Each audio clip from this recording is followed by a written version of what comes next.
देपालपुर में जो है रावण दहन को लेकर तैयारियां पूर्ण कर ली गई है। इस वक्त मैं मौजूद हूं देपालपुर के मंडी प्रांगण में, जहां पर विशालकाय रावण के जो पुतले का जो निर्माण कार्य किया गया है।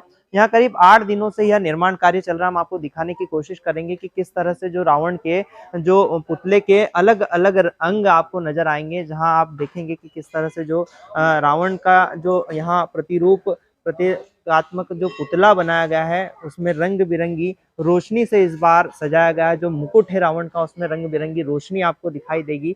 तो साथ ही जिस तरह से बात करें तो पूरा जो रावण का जो अंग जो प्रतीकात्मक जो यहाँ बनाया गया है उसका अलग अलग अंगों को इस वक्त कंप्लीट कर कर रख दिया गया है। अब इंतजार रहेगा कि कल इनको जोड़कर पूरे रावण के जो यह पुतले का जो है संपूर्ण निर्माण कर लिया जाएगा। और उसी को लेकर तमाम बात करने के लिए मेरे साथ मौजूद है रावण दहन समिति के संतोष जी ठाकुर, जो लगातार बीते 8 दिनों से यहाँ पर समिति के सदस्यों के साथ ही यहाँ जो कलाकार है उनके साथ लगे हुए हैं। किस तरह से जो तैयारियां होती है, बीते 8 दिनों से लगातार पूरी समिति लगी हुई है।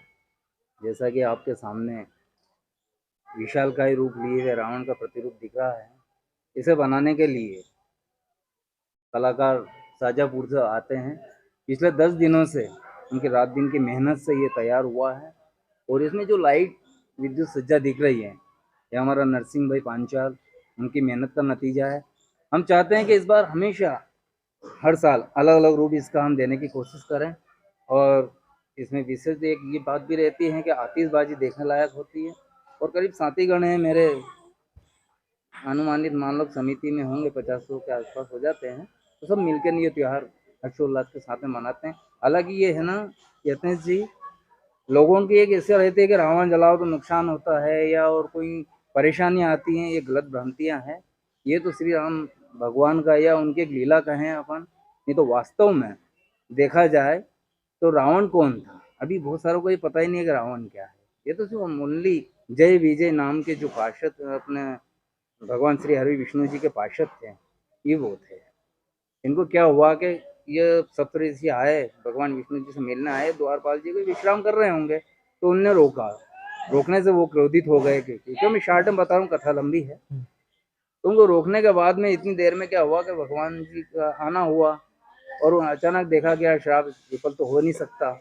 फिर उनसे विनती की गई, क्योंकि वो श्राप ऐसा था कि लाखों वर्षों बाद वापस भगवान के पास में, जिन्हें पार्षद भी कहते हैं, तो द्वारपाल वो उनके इच्छुक थे कि हम जल्दी वापस आए। तो उसका दूसरा रास्ता उन्होंने निकाला कि धरती पे आपका अवतार होगा या जन्म लेंगे, और उसमें कई तरह के अत्याचार या ऐसी कुछ चीजें आएगी तो भगवान स्वयं अवतार लेंगे, उनको मारेंगे और मारने के बाद में उनकी मुक्ति होगी। ऐसे मतलब मानो जय विजय नाम के ये इन अवतार लिए रावण कुंभकर्ण का,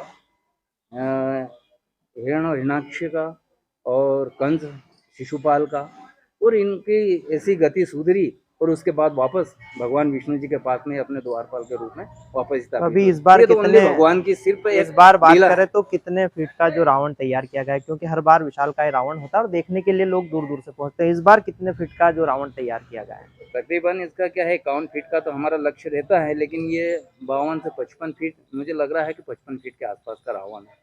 और इसके अंदर इस बार हम देख रहे हैं कि विद्युत सज्जा भी अलग अलग तरह से जो की गई है, क्योंकि जो मुकुट में अतरंगी और सतरंगी लाइटें लगाई गई है। क्या कुछ कहेंगे? क्या लाइट का एक शौक हमारे नरसिंह जी पांचाल है, बड़ा शौकीन आदमी है। 2 साल पिछले जो कोरोना के निकल गए, उसको बड़ी अकड़ती थी, हमेशा पीछे लगा रहता था कि काका साहब इस चीज़ को मैं मेरे तरीके से करूँगा। तो नरसिंह पांचाल मेरा साथी है, साथी के रूप में बोलता हूँ।